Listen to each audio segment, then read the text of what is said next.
ప్రముఖ సీనియర్ నటులు రాజేంద్ర ప్రసాద్ గారి నోటికి అడ్డు అదుపు లేకుండా పోతుందని, ఆయన చేతికి మైక్ వస్తే ఆయన బూతులతో అసభ్యకరమైనటువంటి పదజాలాన్ని వాడుతూ చుట్టుపక్కల ఉన్న వారిని ఆయన తిడుతున్నారు అనేటువంటి విమర్శలు రాజేంద్ర ప్రసాద్ గారి మీద వస్తున్నటువంటి నేపథ్యంలో ఈ అంశం మీద మనం పూర్తి స్థాయిలో విశ్లేషణ చేసుకుందాం. ప్రస్తుతం మనతో పాటు ఉన్నారు ప్రముఖ సామాజికవేత్త, ప్రముఖ రాజకీయ విశ్లేషకులు కృష్ణకుమారి గారు. మేడంతో మాట్లాడదాం.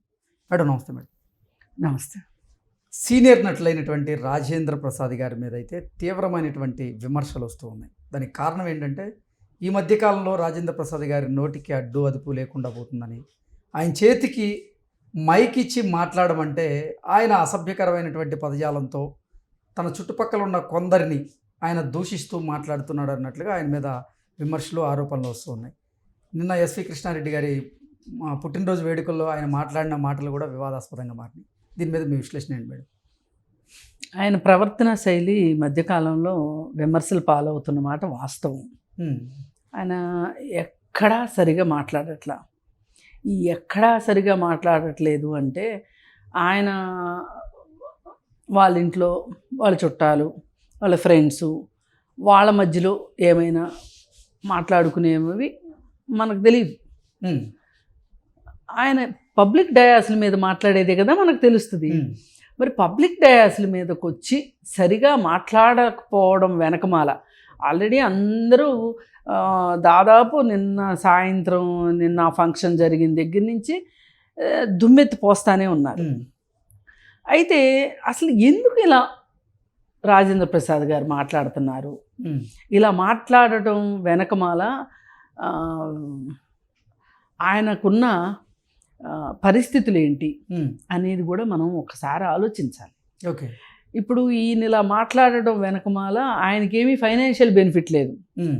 అవును, ఆయనకేమీ నువ్వు ఇలానే మాట్లాడు అని నిర్దేశించేది లేదు. ఎవరు చెప్పరు. అంటే మోటివ్ లేదు, కానీ మాట్లాడుతున్నాడు. చెడుగా అవుతాను అని తెలుసు, కానీ కంట్రోల్ చేసుకోలేకపోతున్నాడు. ఏంటి దీని వెనకమాల కారణము అని మనం చూసుకుంటే, మేడం ఆయన నట జీవితం ఎంత మొదట్లో కొంచెం ఎవరికైనా ఉండే ఒడిదుడుకులే, కానీ తరువాత ఒక రకంగా రారాజు హాస్యం సినిమాలకి అవును ఇతను తప్పితే ఇంకెవరూ చేయలేరు ఈ క్యారెక్టర్లు. ఈ రోజు కూడా చేయలేదు ఎవరు. రాజేంద్ర ప్రసాద్ గారి ఆయన జానర్ ఏదైతే పోషించిన పాత్రలు అసలు ఈ రోజుకి ఎవ్వరూ పోషించలేకపోతున్నారు. మరి అలాంటి రాజేంద్ర ప్రసాద్ గారికి ఏమైంది ఈ మధ్య అని గనక మనం ఆలోచిస్తే, సీతమ్మ వాకిట్లో సిరిమల్ల చెట్టు సినిమాలో ఒక డైలాగ్ ఉంది, రావు రమేష్ని వెంకటేష్ని ఉద్దేశించి, వీడిని ఎవరికన్నా చూపించండిరా, వాడిని అలా వదిలేయకండిరా అని డైలాగ్ ఉంది. ఇది ఆ సినిమా వచ్చినప్పుడు ఏదో కాస్త నవ్వుకున్నారు, జనాలు వదిలేశారు. కానీ ఆంధ్రప్రదేశ్లో జగన్ ముఖ్యమంత్రి అయిన తర్వాత మటుకు ఈ డైలాగు అతని మీద ఎక్కువ వాడారు. అంటే ట్రోలింగ్ కూడా ఈ డైలాగ్ వాడారు.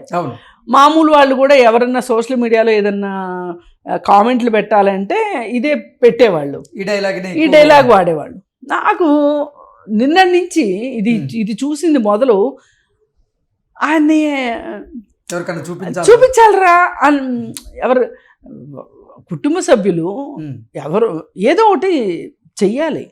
ఇప్పుడు ఇలా ఉండే మనుషులు కుటుంబాల్లో ఉంటారు, కానీ వాళ్ళ సర్కిల్స్లోనే జరుగుతుంటాయి ఎట్లాంటి. ఇప్పుడు మనం ఏదైనా ఫంక్షన్స్కి వెళ్తుంటాం, ఫంక్షన్స్కి వెళ్తే అక్కడ ఒకళ్ళు ఇలాగే బూతులు మాట్లాడుతూ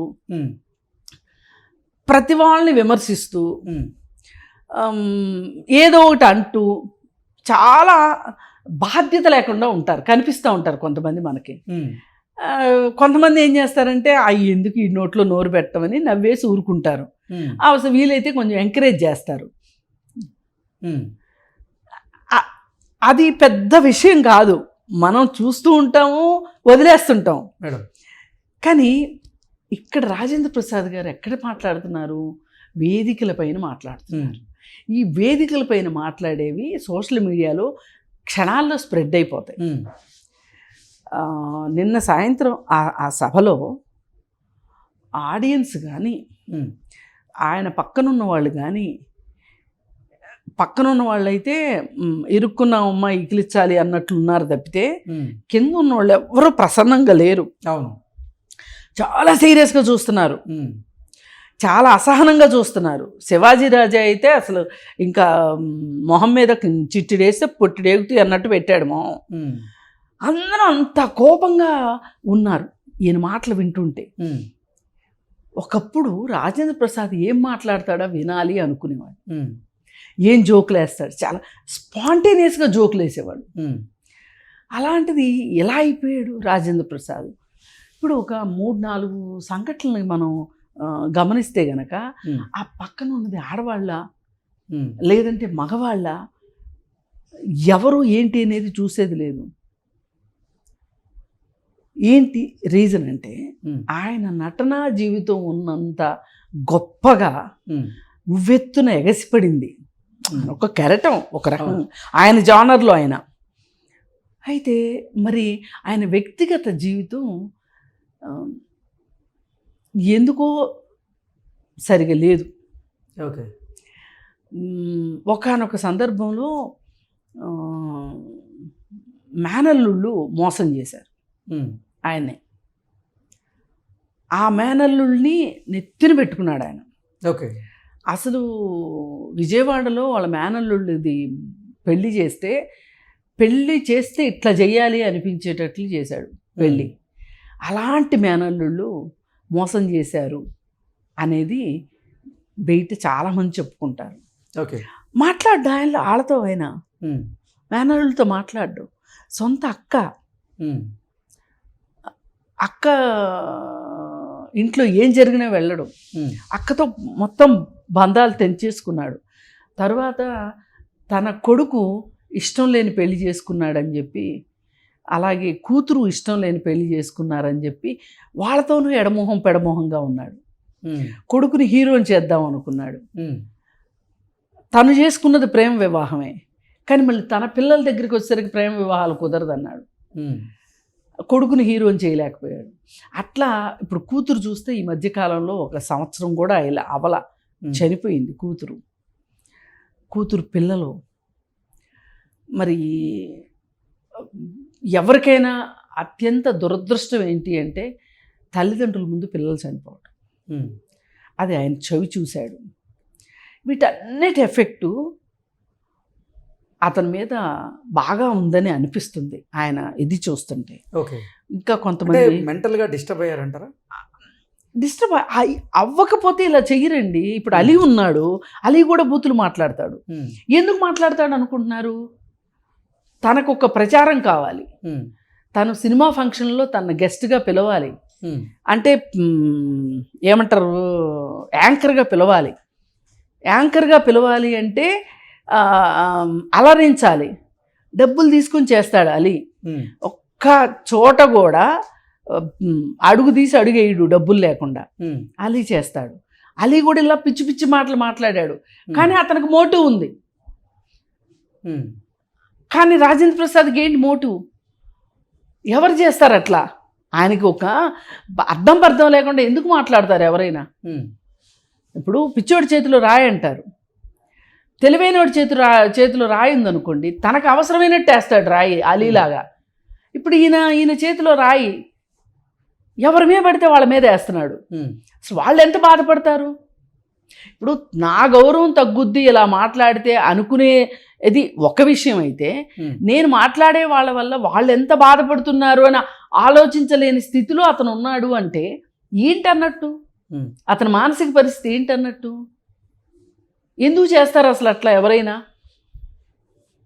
ఓకే మేడం, అంటే ఈ వేదికల మీద రాజేంద్ర ప్రసాద్ గారు ఇటీవల కాలంలో ఇలా అంటే వివాదాస్పదంగా మాట్లాడుతున్నటువంటి నేపథ్యంలో కొంతమంది నెటిజన్లు మాత్రం ఆయన తాగొచ్చి మాట్లాడుతున్నారు అనేలాగా వాళ్ళు కమెంట్లు పెడుతూ ఉన్నారు. దీన్ని ఎలా చూడాలి? ఇంకొకటి ఏంటంటే మేడం, అసలు నిన్న జరిగిన దాంట్లో నేను మాట్లాడిన దాంట్లో తప్పే ఉంది అంటూ రాజేంద్ర ప్రసాద్ గారు కూడా క్లారిటీ ఇచ్చేటువంటి ప్రయత్నం చేశారు. నేనేం తప్పు మాట్లాడలేదే అన్నట్లుగా, నేను ఎందుకు క్షమాపణ చెప్పాలి? ఇప్పుడు కూడా అర్థం కాలేదా మరి మీకు ఆయన ఏ పరిస్థితిలో ఉన్నాడో? ఆయన ఎంత డినయల్ స్టేజ్లో ఉన్నాడో, తాగి వస్తున్నాడేమో అని కొంతమంది అంటున్నారు. అసలు తాగి వెళ్ళడం ఎంతవరకు కరెక్టు, ఉమ్, తాగెళితే నా గౌరవం ఏమవుతుంది? ఉమ్, ఇక్కడ ఎవ్వరు తాగని వాళ్ళు ఎవరూ లేరు, ఉమ్, కానీ దానికి ఒక పద్ధతి, ఒక సమయం, సమయం, సందర్భం, వ్యవహారం అన్నీ ఉంటాయి. ఉమ్, ఇప్పుడు రోడ్ల పక్కన తాగి పడిపోయి ఉంటారు, ఉమ్, ఒక డబ్బులు నోటు చేస్తాడు అట్లా? ఉమ్, చేయడు కదా. అవును. అందుకని ఏంటంటే ఇప్పుడు ఆయన ఒక విచక్షణ కోల్పోయాడు అనేది క్లారిటీ. ఉమ్, ఆ విచక్షణ కోల్పోయాడు కాబట్టి ఒకవేళ తాగొస్తే కూడా దానికి కూడా ఎక్స్క్యూజ్ లేదు. ఉమ్, అసలు తాగెవరు రమ్మన్నారు నిన్ను? ఉమ్, పైగా వాళ్ళకి లైఫ్ ఇచ్చా, వీళ్ళకి లైఫ్ ఇచ్చా, వీళ్ళని ఇచ్చేసా, దానికి కూడా దాన్ని హీరోయిన్ నేనే చేశా. ఉమ్, అసలు మళ్ళీ ఓ పక్కన ఎన్టీఆర్ గారి గురించి గొప్పలు చెప్తున్నాం. ఉమ్, ఇప్పుడు బాధలు ఎవరికైనా ఉంటాయి, మీకుంటాయి, నాకుంటాయి, ఇంకోళ్ళకు ఉంటాయి. బాధ ఉంటే దాన్ని కంట్రోల్ చేసుకోలేకపోతే మనకు అనువైన ప్రదేశంలో, మనదైన ఒక ప్రపంచంలో మనం ఉండాలి తప్పితే ఉమ్, ఆ ప్రపంచం దాటి బయటికి రాకూడదు. అసలు మనం బాధపడుతున్నామని వేరే వాళ్ళకి ఎందుకు తెలియాలి? ఉమ్, ఎందుకు చెప్పాలి? అవసరం లేదు కదా. ఉమ్, అసలు నీ గురించి ఒక దేశ ప్రధాని మాట్లాడాడు. ఉమ్, ఎంతమంది హీరోలు, హీరోయిన్లు ఉన్నారు, వాళ్ళందరిని వదిలేసి నీ గురించి పివి నరసింహరావు గారు లాంటి మనిషి మాట్లాడాడు అంటే ఉమ్, అసలు దాన్ని నిలబెట్టుకోవడానికి నువ్వు ఎంత ట్రై చేయాలి, ఎంత ప్రయత్నం చేయాలి? ఏం చేస్తున్నావు? ఉమ్, ఎందుకు నీకు నువ్వు నిన్ను నువ్వు ఎందుకు దిగజార్చుకుంటున్నావు? మళ్ళీ పైగా ఇప్పుడు ఏంటండి మీరు ఇలా మాట్లాడడం వెనకమాల ఏంటి మీ ఉద్దేశం ఏంటి అంటే, నేను మాట్లాడిన దాంట్లో తప్పే ఉంది ఉమ్, అంటే అంటే మాట్లాడేటప్పుడు విచక్షణ లేకపోవటం, ఉమ్, మాట్లాడిన తరువాత కూడా మంచేంటి చెడు ఏంటి ఆలోచించలేని పరిస్థితిలో ఆయన ఉన్నారు అంటే ఉమ్, ఆయన ఖచ్చితంగా మరి కుటుంబ సభ్యులు కలగ చేసుకొని ఎవరికన్నా చూపించండిరా అనే పరిస్థితిలో ఆయన ఉన్నారు. కాకపోతే ఇట్లాంటి వాళ్ళు ఎలా ఉంటారంటే ఇంట్లో ఒక మోస్ట్ సక్సెస్ఫుల్ పర్సనాలిటీ ఈయన. ఉమ్, ఈయన సక్సెస్ ముందు, ఈయన ఫేము నేము ముందు ఆయన చుట్టుపక్కల ఎవ్వరూ ఈయనకు ఒక మాట చెప్పగలిగే వాళ్ళు ఉండరు. ఉమ్, అలాంటప్పుడు ఎవరు చెప్తారు ఇట్లాంటి వాళ్ళకి? ఉమ్, అందుకే ఎప్పుడూ కూడా మనకంటూ పై వాళ్ళు ఒకళ్ళు ఉండాలి మన చుట్టూ, మంచి చెడు చెప్పగలిగే వాళ్ళు ఉమ్, ఉండాలి ఖచ్చితంగా. అది కుటుంబ సభ్యుల, స్నేహితుల, లేదా శ్రేయోభిలాషుల, ఎవరు అనేది. కానీ ఈ ఎవరూ లేనప్పుడు ఒక్కోసారి చట్టం చెప్తుంది, ఉమ్, ఒక్కొక్కసారి సమాజం. సమాజం చెప్తుంది, ఇక ఎన్ని అయిపోయాక హాస్పిటల్ చెప్తుంది. అంతకంటే okay okay madam, thank you so much. Thank you.